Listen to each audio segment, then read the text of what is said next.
This is Real News Media TV, coverage you can trust. Please like, share, subscribe, and hit the notification bell. Select all for daily news updates. 2-week water disruption for sections of Clarendon.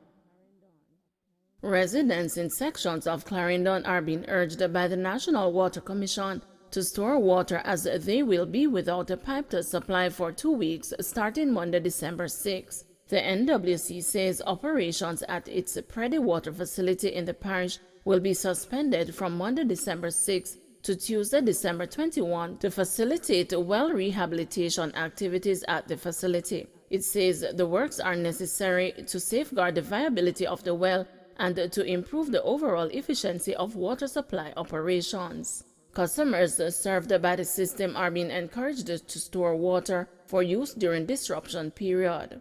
The affected communities include the Preddy Housing Scheme, Gibraltar, Rest, Hope, and Clifton. For the duration of the works, the truck water supply schedule is implemented for the affected areas. Preddy Housing Scheme, December 8 and 10. Rest and the Police Station, December 11 and 12. Schools, December 13 and 14. Hope, December 15 and 16. Clifton, December 17 and 18. And Gibraltar, December 19 and 20. Man begs judge to send him to prison. A 20-year-old man who accidentally hit a policewoman who was trying to break up a fight between him and another man asked a judge to send him to prison as he was unable to compensate the cop for the damage to her eyeglasses and to cover medical costs. Akeem Gooden was ordered to make compensation of $100,000. He began making payment but was absent from court on July 29 when he was due to make a final payment of $50,000. He was subsequently arrested and brought before the court on 2 warrants. On Thursday, when he appeared before Senior Parish Judge Lorian Cole Montague, Gooden was due to pay more than $50,000 in compensation. However, he did not have a dime.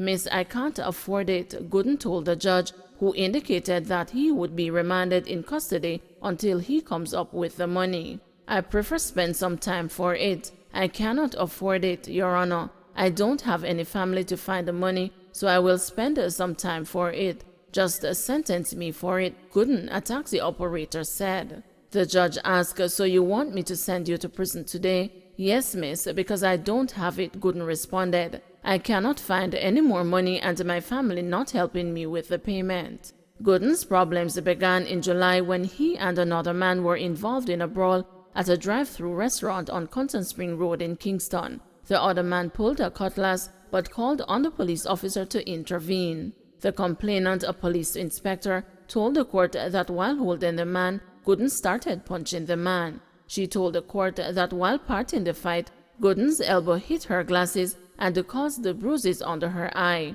She told the judge that she had to do a CT scan, which cost $40,000. Gooden pleaded guilty to resisting arrest, assaulting a police officer, and assault occasioning actual bodily harm, but pleaded not guilty to failure to wear a mask under the Disaster Risk Management Act.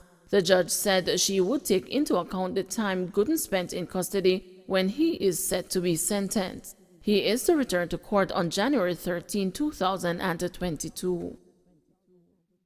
Family loses home to fire weeks after buried matriarch.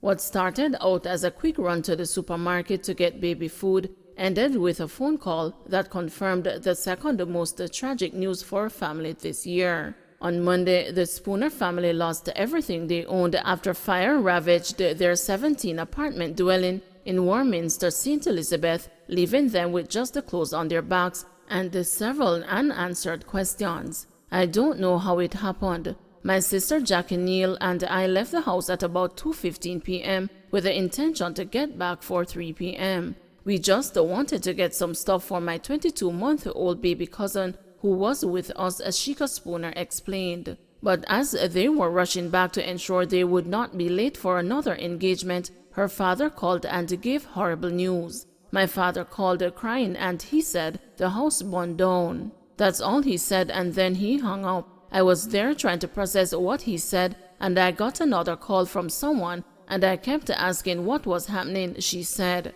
Minutes later, Spooner said, a crowd that had converged on the scene tried to out the blaze as they waited on firefighters, but it was too late. We lost everything, and the only thing that would have been left was a bed in one of the rooms, but it had smoke damage and cannot be repaired. All the clothes have smoke and water damage. Though it was too late, we are grateful for a water truck man who was doing a delivery that saw the fire and pulled over and helped. She said in less than 30 minutes, she watched everything she acquired over the years go up in flames. At the time the house was valuated, it was around $60 million at the time. This has set me back to the point where I can't do anything for myself in terms of work from home. I lost 6 computers, 4 of which I used for work. My sister lost her phone. I lost the other technological devices. My father and my sister are welders, and though my father doesn't stay at the house, he had all his things, all their equipment there, and all of that was lost, she said.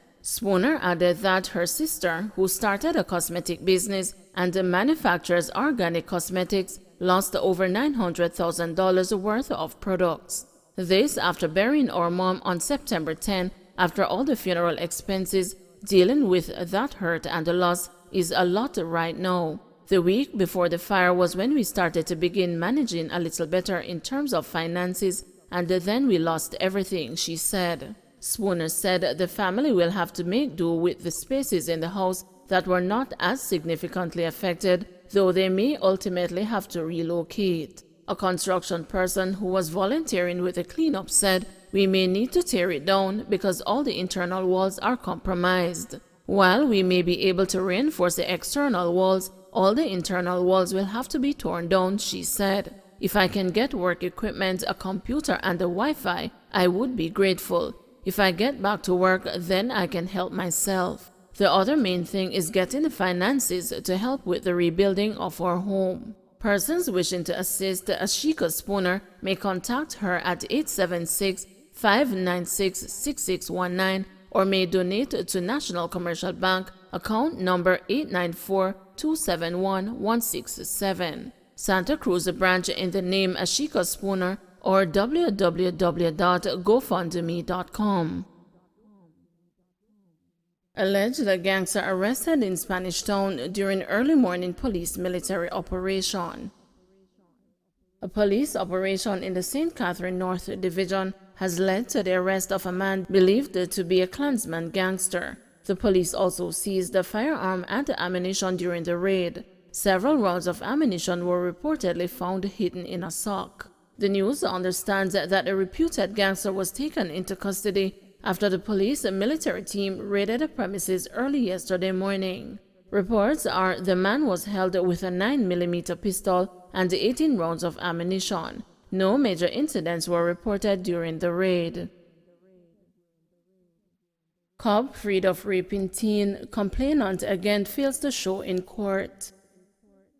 A police constable who was charged with allegedly raping an 18-year-old girl 3 years ago was freed last week after the complainant again failed to attend court. Constable Chanel Spence was freed when he appeared in the Home Circuit Court in downtown Kingston on Wednesday. The prosecution did not object to a call from Spence's attorney to have the case thrown out due to the absence of the complainant, who has never turned up for court. The prosecution then offered no evidence against the officer. He was subsequently freed by presiding judge Justice Grace Henry Mackenzie. The 18-year-old complainant had accused the policeman of having sex with her without her consent at a house in St. Andrew. Following a probe by the Center for the Investigation of Sexual Offenses and Child Abuse, the lawman was arrested and charged.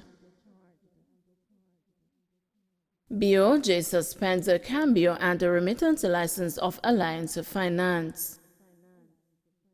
The Bank of Jamaica has suspended the Cambio and the remittance operating license issued to Alliance Finance Limited and Alliance Investment Management Limited, which were charged on Thursday by the Financial Investigation Division for various breaches. The central bank on Friday afternoon said it took action in the wake of the charges. The company operates Cambios in Kingston, St. Catherine, Clarendon, and Manchester. Alliance Finance is therefore no longer authorized to conduct the business of buying and selling foreign exchange. The news had earlier reported that the company was charged on Thursday with the breaches of the Bank of Jamaica Act and the Banking Services Act. A new release issued Thursday night by Alliance Finance said the charges were in connection with the disbursement of loans, including insurance premium finance facilities in US dollars. It said the charges were laid following a question and answer session with Alliance Finance's non-executive directors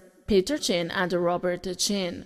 Both men are scheduled to appear in court on December 16 to answer to the charges on behalf of the company. However, in a statement on Friday, the FID said Alliance Finance and its principals were also charged with breaches of the Proceeds of Crime Act. According to the FID, Alliance Finance and its president, Peter Chin, were charged with carrying on the business of lending foreign currency without being an authorized dealer. The charges relate to more than 20 foreign currency loans totaling US $8 million to various entities. Mr. Chin and Alliance Finance Vice President Robert Chin were charged with breaching the Bank Services Act for accepting deposits without a requisite license from the Bank of Jamaica. The FID said breaches relate to a series of deposits in excess of $7.5 million from 2014 to 2017.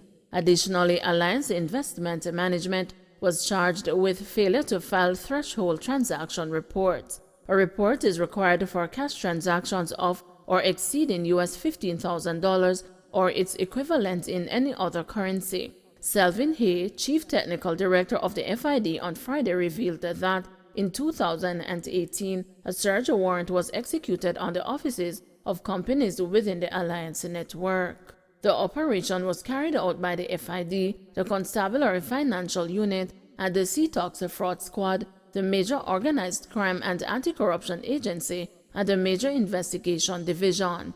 During the search, several financial documents were seized and analyzed by the FID and the investigators from the Constabulary Financial Unit. The documents revealed that Alliance Finance and Alliance Investment Management possibly breached the Bank of Jamaica Act, the Banking Service Act, and the Proceeds of Crime Act. Following a review of the documents by forensic examiners of the FID, a file was submitted to the Office of the Director of Public Prosecutions for a ruling. A ruling was issued for charges to be laid against the companies and their principals. Don't forget to like, share, subscribe, and hit the notification bell. Select all for daily news updates.